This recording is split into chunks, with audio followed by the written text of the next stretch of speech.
This here is Backwoods Billy coming to the beautiful Delmarva Eastern Shore where we're now Arctic again. Although today it did go to 70 degrees. It's going down tonight to 50, not as bad. More rain. Rain for 4 weeks straight. 2 days reprieve. Today, half a day reprieve. Anyway, this is Uinta double IPA, and this is from Salt Lake City, Utah is where it's brewed at. Now, according to their site, it's 95 IBUs, 9.5% alcohol by volume. 9.5 ABVs on here. According to Beer Advocate, it got an 85, which is very good, and it got a listing there of 75 IBUs. So, different sites, different things. I would assume their site would be more accurate. I don't feel like giving them a call or send an email because I really don't care. I'll figure it out when I drink it. They're telling you to serve it in a brandy sniffer. They're telling you to tall glass. This is a typical IPA glass, like a woman's body, wide at the bottom, narrows in like the woman's waist, comes up a little bit at the top, to let you catch the better whiff of the aroma. This is one of the few things that I agree with glassware-wise. I mean, just drink what you're comfortable with drinking out of. Again, you're going to have 5 senses of taste, hundreds of senses of aroma that combine to be thousands that actually influence the taste, as does the visual aspects of pouring it into a glass. Does make sense. Anyway, it won a 2011 award in Australia for Best Double IPA, 2012 in Denver for International Beer Award Double IPA, Gold.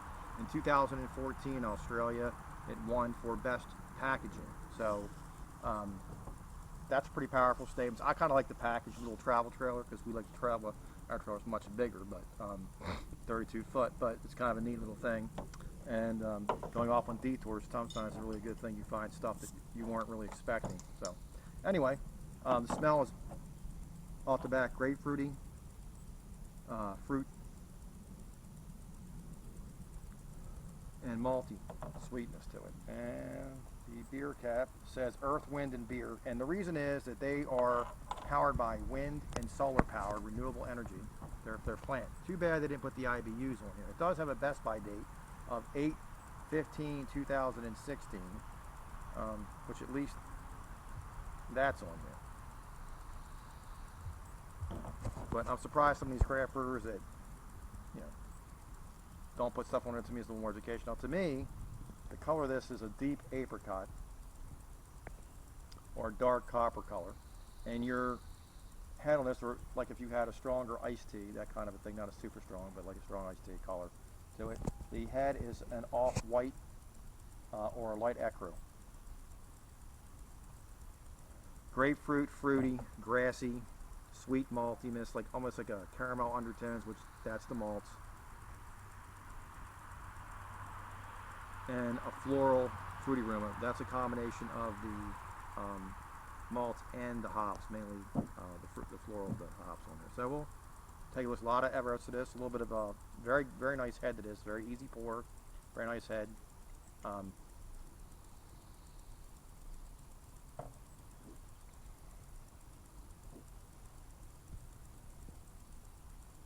Slightly boozy. Sweet caramel notes. Fruity, astringent, grapefruit, and then you get the pine on it, a little bit of pepper and pine, and you get the grassy notes prior to that. So it's not like, one of the things I hate by a lot of double IPAs and IPAs, I'm going to shove a pine cone up your ass or up your nose. This isn't the case for taste buds.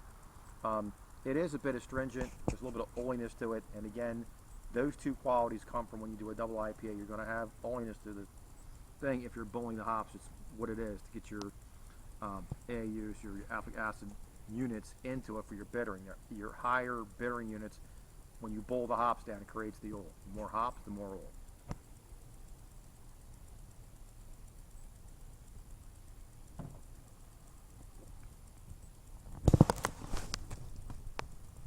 I think it's balanced. Damn, mosquito. Very well balanced. Probably a lot of mosquitoes. You got me attacked by them. Probably tiger mosquitoes. Just bit me. Bit all over. Anyway, I like it. It's very good. I mean, it definitely hits all the notes a double IPA should hit. I like the fact that it's a pop top. I also like the fact that a lot of these brewers are using little color things. They use an actual branding, which I like, with their company logo on it, which is neat. And also make crafts out of it. You know, you can make a pen, you can make a magnet. make a button, make a clock, put it under a table, inside of a shadow box, in a frame, whatever you want to do, good to go. The bottles can be reused if anybody at home brews, and I have a recipe. It's going to be very basic. I'll talk about it more about how to do an IPA and double IPA. Now the funny thing is I've seen a few reviewers saying how it's very important to have an IPA or double IPA within a couple days of being brewed. That is just plain bullshit.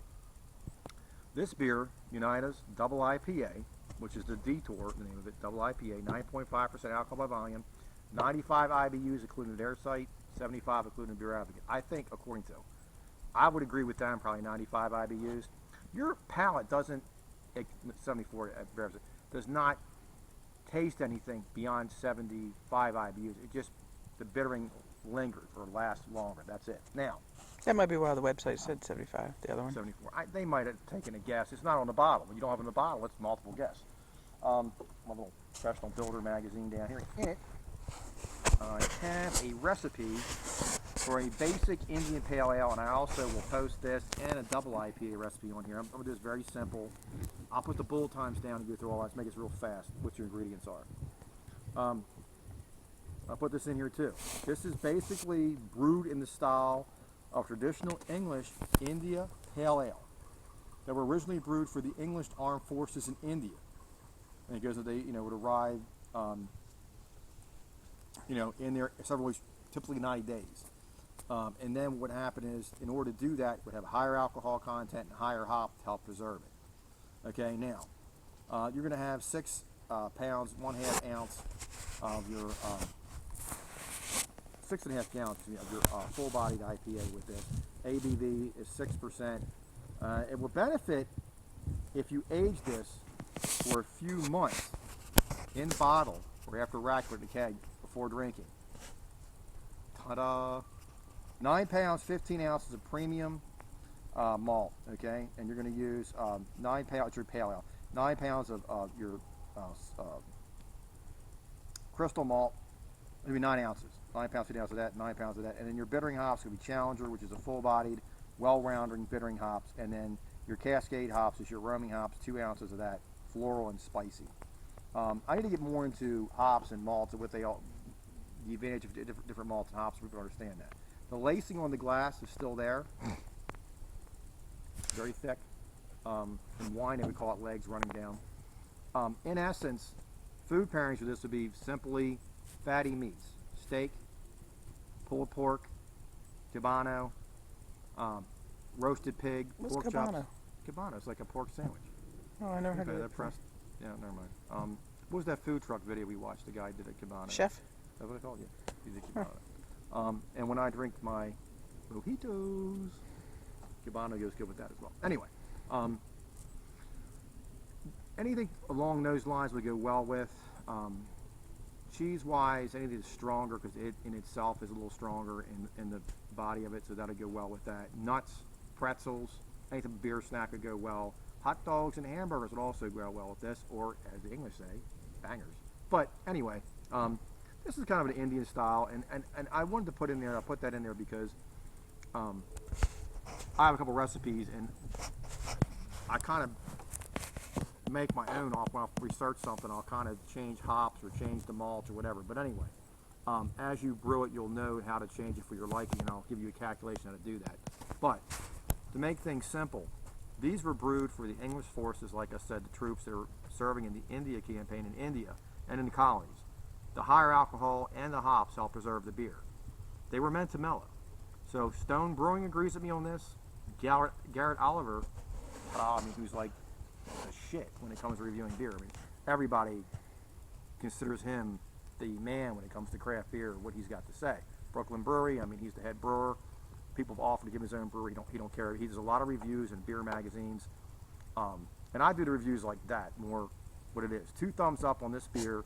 I want to put that in, as I've seen a lot of reviews, people say you have to have it mellow. You're going to lose all the hop. Before you want to drink hops, I'll give you a very simple recipe. Get hops. You can find this shit growing wild. It's blue, white flower, a tall ass freaking vine or a long vine, and a little green shit like a small pine cone that's green.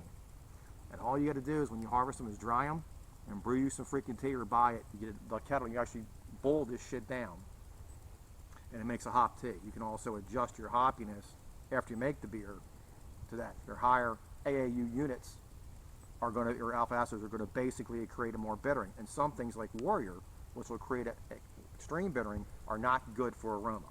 So you have to know which hops to use when. So anyway, a lot of people doing reviews should know all this crap. They put their opinion in there.